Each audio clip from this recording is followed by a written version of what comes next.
Olá! Nesse programa vamos falar sobre as áreas verdes em Santa Maria. Caminhar pela cidade hoje é bem diferente de como era anos atrás e como é possível aliar o desenvolvimento da construção civil e ao mesmo tempo investir em arborização. Esse e entre outros assuntos é o que nós vamos discutir hoje no Na Boca do Monte. Vamos começar com uma reportagem sobre o assunto. Fernando é de São Pedro do Sul e aproveita o espaço arborizado da Praça Saldanha Marinho, em Santa Maria, como um passatempo com o pequeno Pedro, de 3 anos. O engenheiro agrônomo elogia a área verde, mas acredita que poderia haver mais investimento. Deveria ser fomentada muito mais na cidade, porque hoje em dia a mídia coloca muito assim, que o meio rural tem que proteger. Está aí o Código Florestal, né? Falando só do meio rural, mas a cidade também precisa de qualidade de vida, precisa de áreas verdes, precisa desse tipo de atitudes também para a gente ter qualidade de vida, né? Para preservar as áreas verdes, é exigido que novas árvores sejam plantadas no lugar das que precisaram ser removidas. Cabe à Secretaria de Proteção Ambiental ou à Prefeitura somente não autorizar a supressão ou corte de árvores em determinadas áreas privadas da cidade se isso não estiver previsto no Código de Postura do município, no plano diretor da cidade. Então, se no plano diretor da cidade diz que em determinada área da cidade é uma área edificável, né, resta, por exemplo, à Secretaria de Proteção Ambiental, quando o proprietário dessa área vier buscar uma autorização para a construção, né, exigir aquilo que diz o Código Florestal, que é fazer com que esse cidadão compense com 15 outras árvores a cada árvore nativa que for suprimida naquela área. Compensação essa que, segundo o secretário, tem como área prioritária o centro da cidade. Justamente por ser a área mais carente de arborização hoje, quanto mais nós nos afastamos da área central da cidade, mais os bairros apresentam maior índice de cobertura vegetal. Então nós focamos, e vamos focar ainda esse ano, com mais 2.000 árvores que serão plantadas a partir de maio deste ano, né, mais 2.000, na área central da cidade. Justamente por entendermos que, por ser uma área mais carente e porque feito o plantio do ano passado, nós tivemos, infelizmente, apesar do porte avantajado dessas árvores que nós estamos plantando, um índice significativo de vandalismo. Segundo o Sindicato da Indústria da Construção Civil, Sinduscon de Santa Maria, o aumento da área construída em 2011 foi de 30.000 metros quadrados, se comparado ao mesmo período de 2010. Foram cerca de 34 novos empreendimentos realizados pelas empresas associadas. O Sinduscon representa 30% das empresas deste ramo de Santa Maria. E por falar em construção civil, o plano diretor prevê algumas exigências, como: em todo e qualquer lote tenha que ficar destinado 18% da área do lote para a área verde, que é uma área permeável, uma área onde tenha que se plantar vegetação, enfim, pensando no meio ambiente como um todo, né? Já para ver como estava a situação de alguns locais, levando em conta as áreas verdes, foi feito um trabalho no curso de Engenharia Ambiental e Sanitária da Unifra. As pesquisas foram realizadas em 3 bairros de Santa Maria. Nós temos um padrão que a gente usa, que a ONU estipula que é 12 metros quadrados por habitante de área verde, que você tem que ter, né? Foi feito semestre passado um trabalho aqui com uma aluna, que a gente pegou 3 bairros, que foi o bairro Centro, o bairro Perpétuo Socorro, e o bairro Nossa Senhora de Lourdes, tá? E lá a gente fez algumas medições. E eles estavam dentro desses 12 metros quadrados por habitantes, né? O que a ONU coloca é que esses 12 metros quadrados têm que ser de áreas públicas, ou seja, áreas que envolvem parques ou que envolvem o próprio arruamento das ruas, né? Em relação a Santa Maria, a Santa Maria é privilegiada nesse sentido, porque ela está acima desses valores, né? Assim que muitas outras áreas verdes possam ser o pano de fundo para a diversão do pequeno Pedro. E para falar mais sobre esse tema, hoje nós recebemos aqui no estúdio a professora do curso de Arquitetura e Urbanismo da Unifra, Minéia Scherer, e também o professor do curso de Engenharia Ambiental e Sanitária, aqui da instituição, Afrânio Riggs. Nós já voltamos.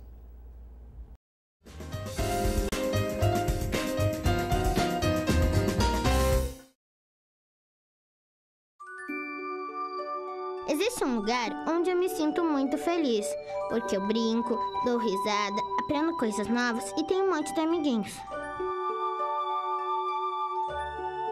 Alguns contos de fadas são reais e precisam de você para traçar um final feliz. Entre em contato conosco e saiba como ajudar.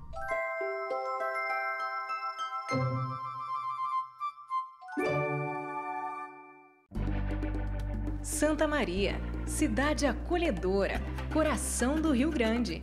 Tem o Centro Universitário Franciscano como referência no ensino de qualidade.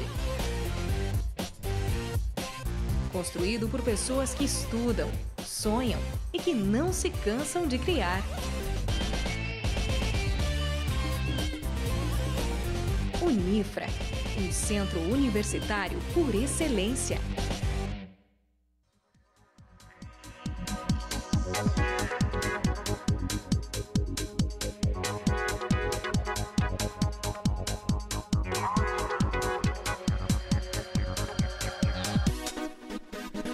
Oi, você já me conhece, eu sou a Clara.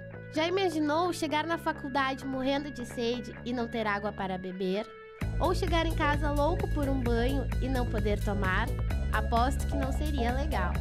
Água, para não acabar, devemos poupar.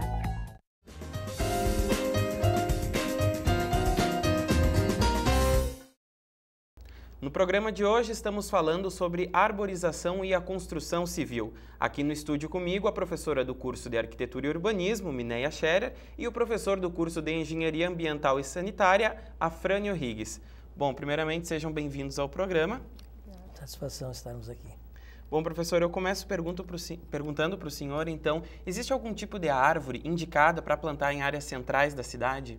Olha, normalmente em áreas centrais de cidade nós temos que optar por árvores não muito grandes, de porte muito avantajado, e também árvores que não danifiquem as calçadas, porque tem árvores que necessitam de mais oxigênio e às vezes elas lançam suas raízes para a superfície e acabam quebrando os calçamentos. Então, são árvores próprias que o pessoal, já que faz os projetos, já podem selecionar as espécies mais adaptadas a essas condições. Então, é importante que as cidades tenham essa cobertura vegetal no centro, né, que vai auxiliar em uma série de fatores climáticos. Existe algum tipo de árvore assim comum do nosso conhecimento que é plantada e talvez não deveria ter sido? Por exemplo, nós sabemos que o cinamomo é uma das árvores que tem um problema com o sistema radicular. Toda vez que o cinamomo cresce, ele quebra as calçadas e as raízes saem para fora. Então, danificando normalmente, né? Além do número de folhas que são liberadas, que vai sujando, né, a um processo assim de folhas caducifólias, por exemplo, né? E isso aí então também atrapalha, né, o ambiente. Então tem árvores propriamente indicadas para fazer a utilização em zonas urbanas.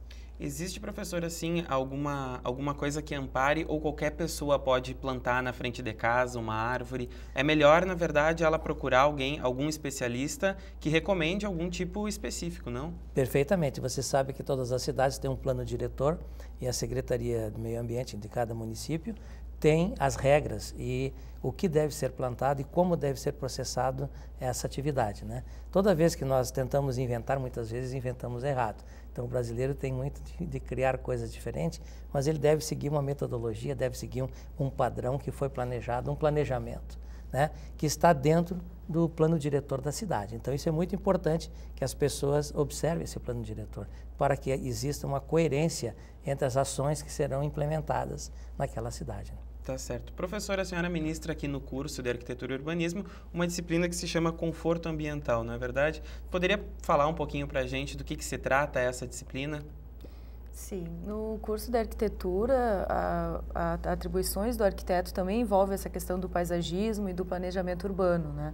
Então, durante todo o curso, a gente tem essa preocupação de passar a importância e a valorização da arborização nas cidades, do aumento do verde nas cidades, como isso pode beneficiar, né, tanto a curto prazo quanto a longo prazo as cidades, né? Principalmente na questão do conforto ambiental, da regulação térmica, controle de poluentes, própria purificação do ar. Então, são vários fatores que a presença de vegetação vai auxiliar.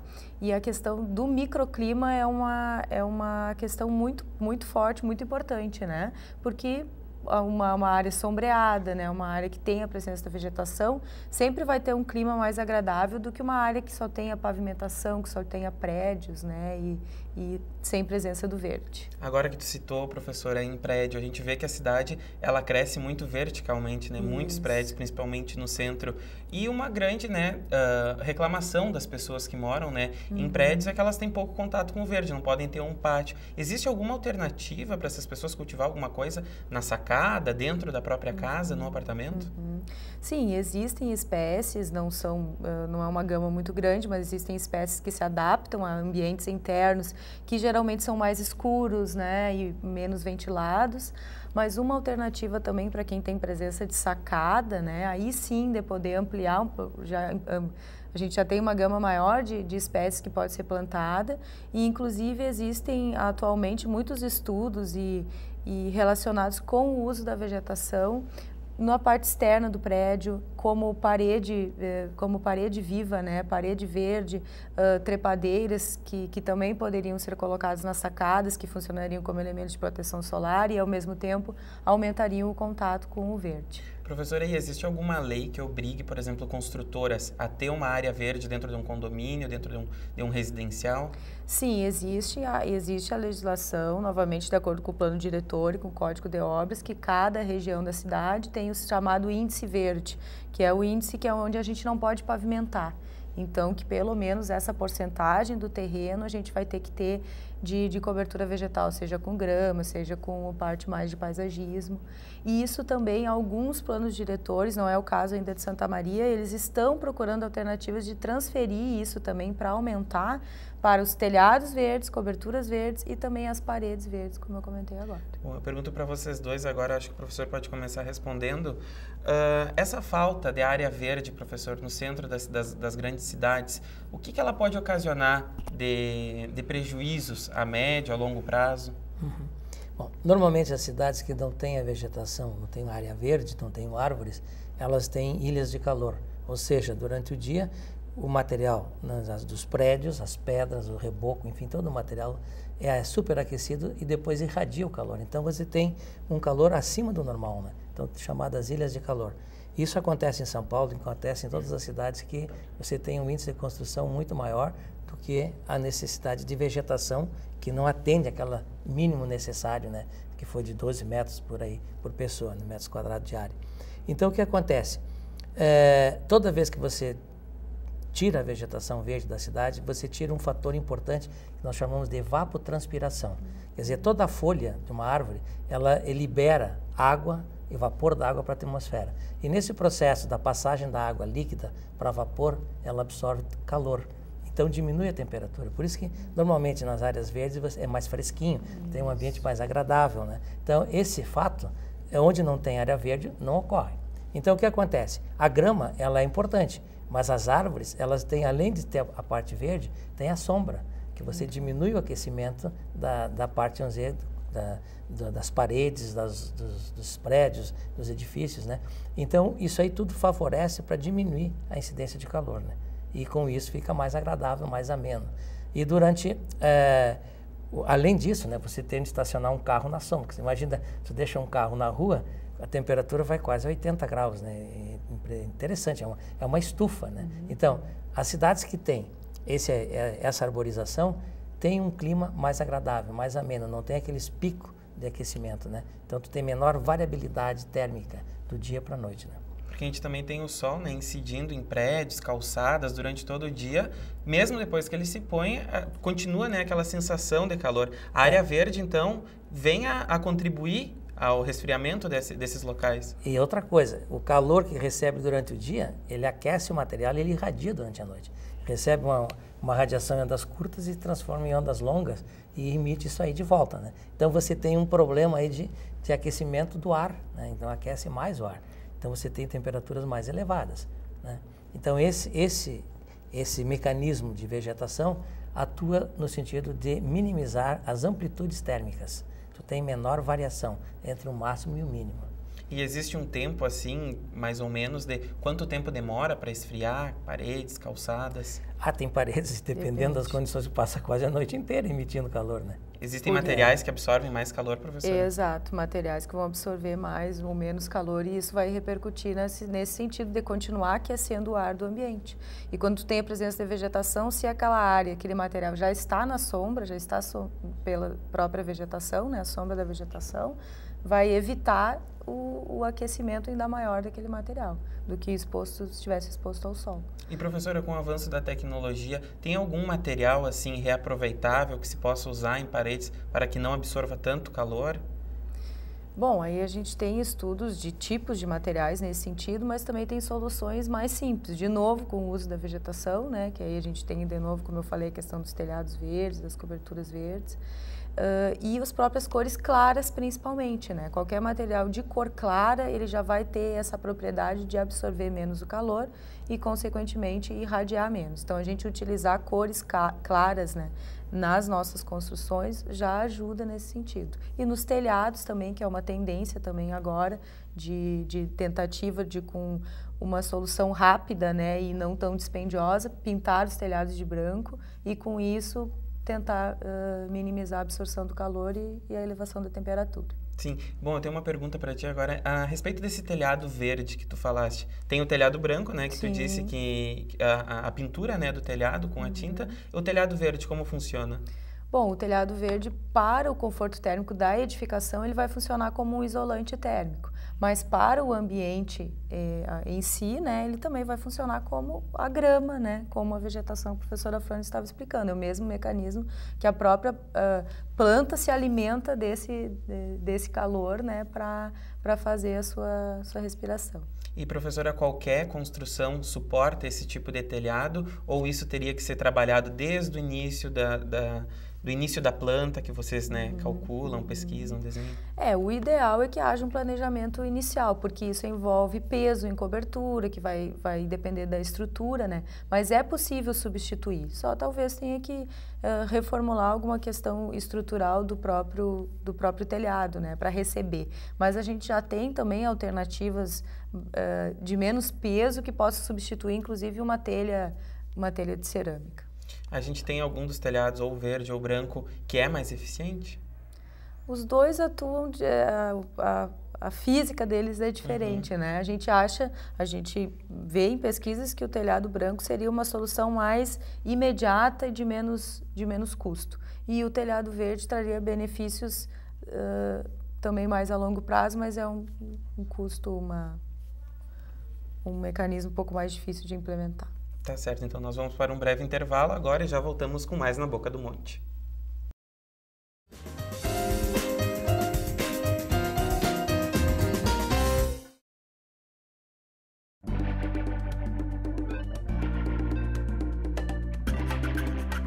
Por respeito à vida, não fume.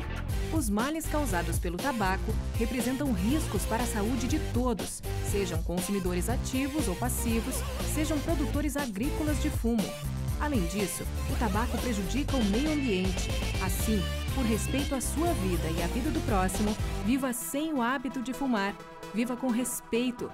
Viva com saúde.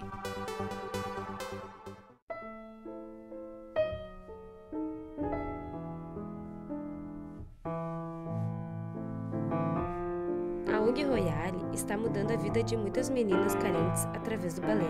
Conheça esse projeto.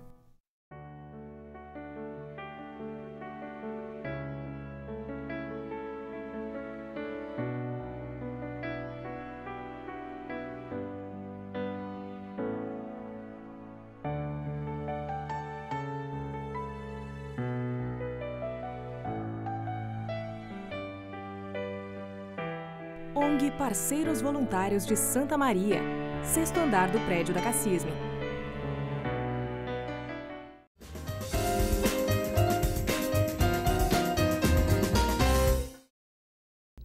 Estamos de volta e conosco aqui no estúdio para falar sobre a arborização e a construção civil, a professora do curso de Arquitetura e Urbanismo, Mineia Scherer, e o professor da Engenharia Ambiental e Sanitária, Afrânio Riggs.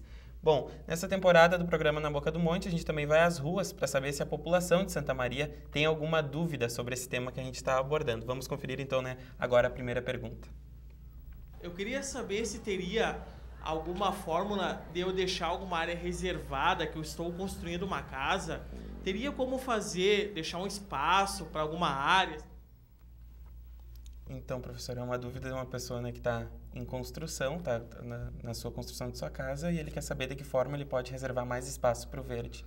Ele teria essa questão do planejamento de projeto é muito importante, né? Porque quando a gente planeja junto com o proprietário, já sabendo seus interesses, onde que ele quer, tem condição de reservar esses locais e também de mais ou menos especificar o porte que essa vegetação também vai ter, né? De acordo com as necessidades.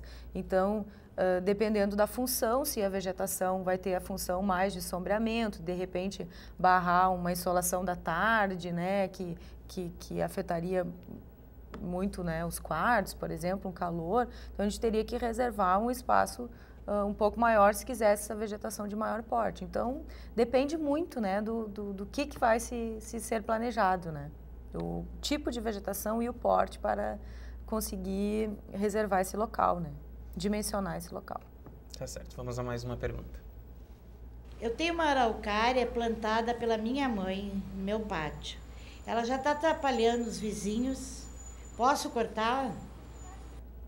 Uma dúvida dessa senhora, então, seria de que autoridades competentes, né, ela deveria procurar? A araucária é uma árvore que não pode ser cortada normalmente. Você tem que ter uma autorização especial para poder cortar uma araucária, né? São árvores que algumas até são tombadas, né, dentro do município. Então, isso aí só pode cortar com autorização, começando com a Secretaria do Meio Ambiente da cidade, do município, e talvez o IBAMA, né? Então, são 2 pontos que ela deveria procurar. Quer dizer, primeiro ir à Secretaria do Meio Ambiente do município e após, no encaminhamento da documentação, até o IBAMA para fazer o corte. Então, essas árvores são árvores que não podem ser derrubadas simplesmente. Tem que ter todo um processo legal para fazer o corte.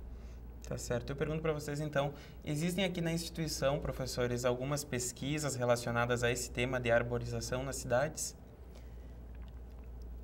Ou de água, de vegetação, enfim, de escoamento da água? Olha, nós temos, dentro da engenharia ambiental, nós temos um projeto de pesquisa que desenvolvemos com as escolas de ensino fundamental. Uma numa escola urbana, João Pedro Mena Barreto, e uma outra escola foi em Santa Flora, também no município de Santa Flora. E o que acontece? Nós tentamos desenvolver um projeto que tem como objetivo de demonstrar para a comunidade o que pode ser feito para aumentar a infiltração de água no solo. Então, na zona rural e na zona urbana. Então, na zona rural, nós desenvolvemos uma técnica que se chama de vertical mulching, que tem como meta aumentar a infiltração de água em áreas cultivadas no sistema plantio direto. Porque nós temos hoje um sistema plantio direto, que graças a esse sistema, nós reduzimos as perdas de água e as perdas de solo, principalmente, mas não de água. Então, as perdas de água continuam muito elevadas no sistema plantio direto, porque foi instalado esse sistema em cima de um solo compactado. Então, nós temos problemas. E na zona urbana, nós testamos diferentes tipos de pavimentação. Então, nós tivemos, assim, grama, pavimento permeável, paralelepípedo e asfalto, e mais um piso permeável. Piso permeável é um sistema que eu conheci e vi na Holanda, e fiquei, assim, intrigado, né? Porque a Holanda, 2/3 do país é abaixo do nível do mar. E não sofre alagamentos quando chove, né? Então, uma coisa que me chamou a atenção, o que eles fazem, né? Que nós, no Brasil, com uma chuva tão pequena, às vezes... Como é esse sistema? Como é esse sistema que alaga tudo. Lá eles não têm alagamentos. Aí eu fui ver todos os locais que permitem colocar um piso permeável, a água penetra e depois, lentamente, ela se dirige aos drenos. Então, com isso, ele reduz o pico de descarga das águas. Então, com isso, você pode evitar os alagamentos em cidades. Então, é um fator, tanto na Holanda como na China também tem esse sistema, né, de pisos permeáveis em parques de estacionamento.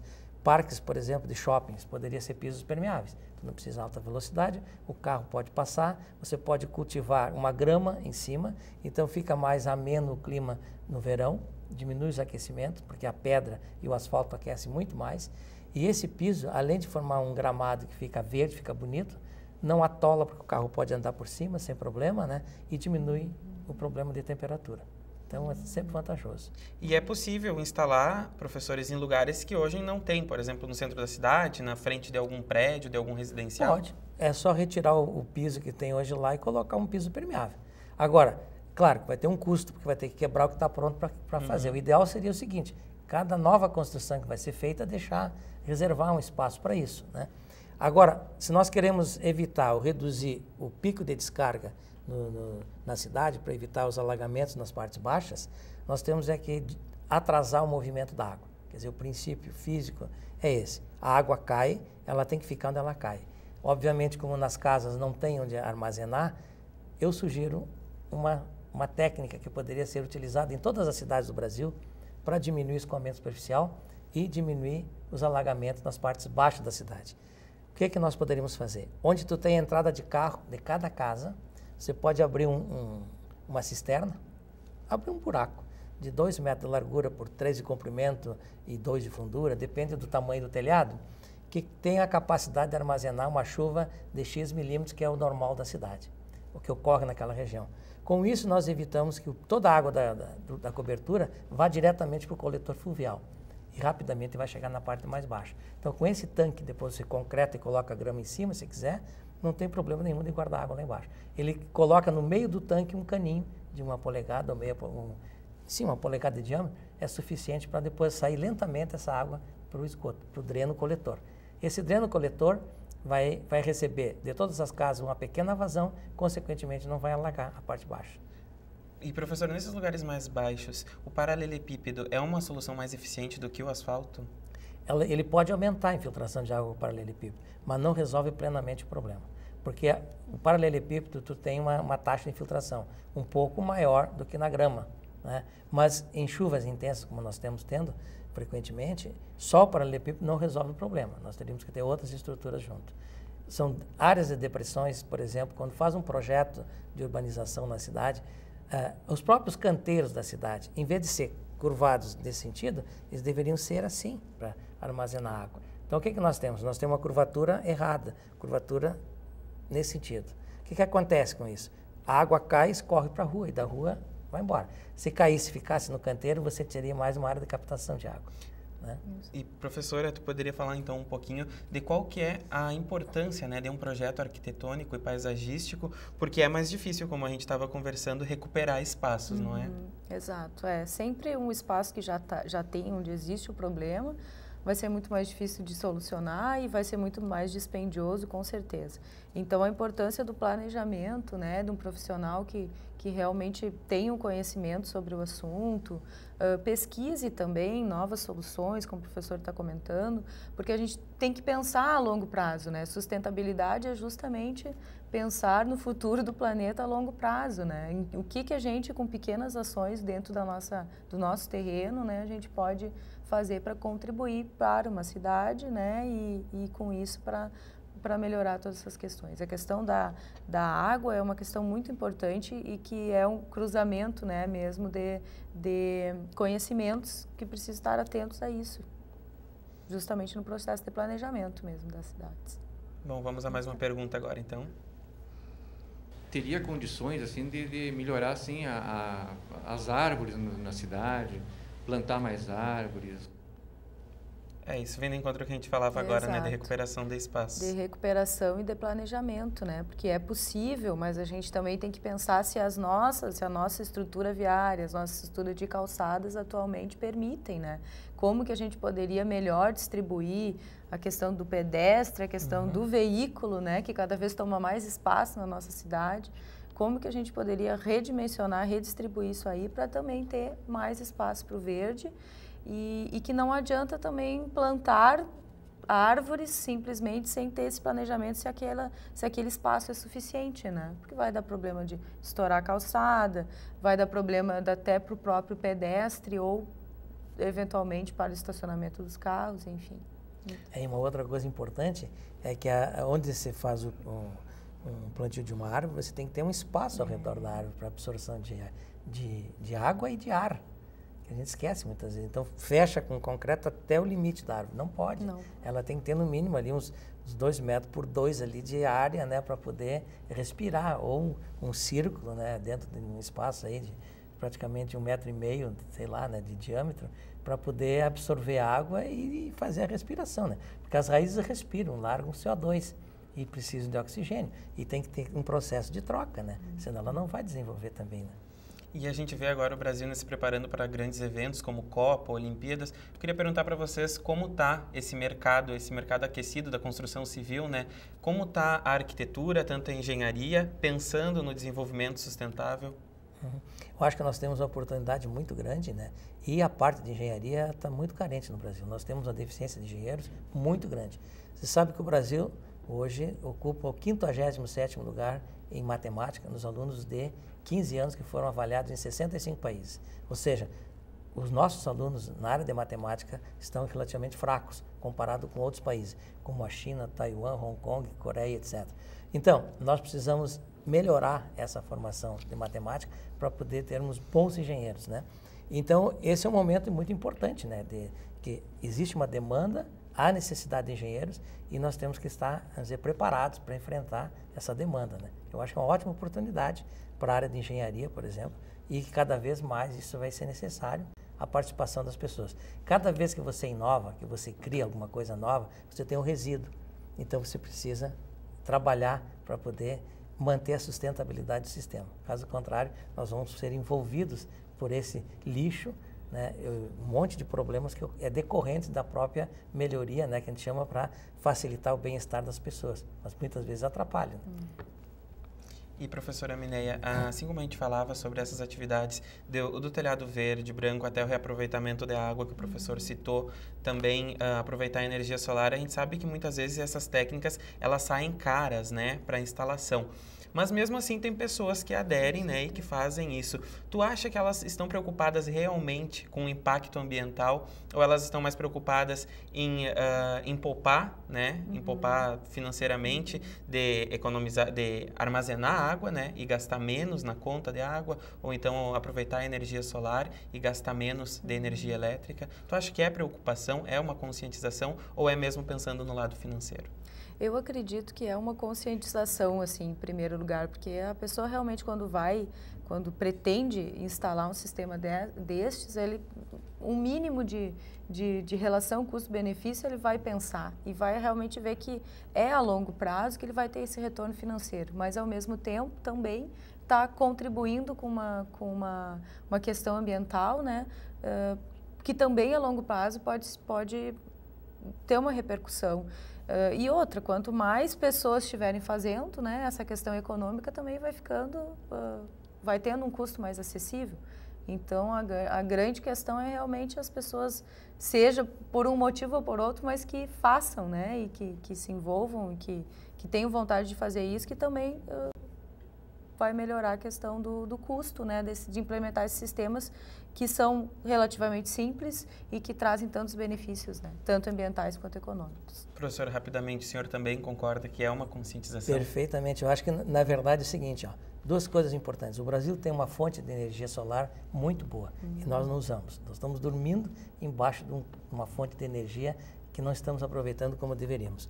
E outra, nós temos precipitações de 1.724 milímetros no Rio Grande do Sul e nós queixamos que não tem água. Faça alguma coisa agora. Você que está ouvindo, aproveite, né, para fazer essa água infiltrar e não deixar escorrer, porque ela vai fazer falta no verão. Toda vez que nós colocarmos água para dentro do solo, ela vai ser retribuída de uma vertente que vai alimentar os rios do verão no momento que nós mais precisamos. Então você faça alguma coisa agora. Quer dizer, todos que estão nos ouvindo, aproveite para fazer alguma coisa para aumentar a infiltração e diminuir o escoamento superficial. Tá certo. Bom, então com o recado do professor, a gente acaba mais uma edição, né, do Na Boca do Monte. Eu agradeço a presença de ti, professora Mineia, também professora Frânia. Muito obrigado pela presença de vocês aqui no estúdio. Nós agradecemos a oportunidade de poder discutir esse assunto importante. Exato. A gente agradece também a companhia de você de casa e já sabe que se tiver alguma sugestão para o programa, pode enviar um e-mail para tvunifra@unifra.br. As edições do programa Na Boca do Monte também estão disponíveis na internet. É só acessar pelo canal Unifra Online no YouTube. Nós nos vemos daqui a 2 semanas e até lá!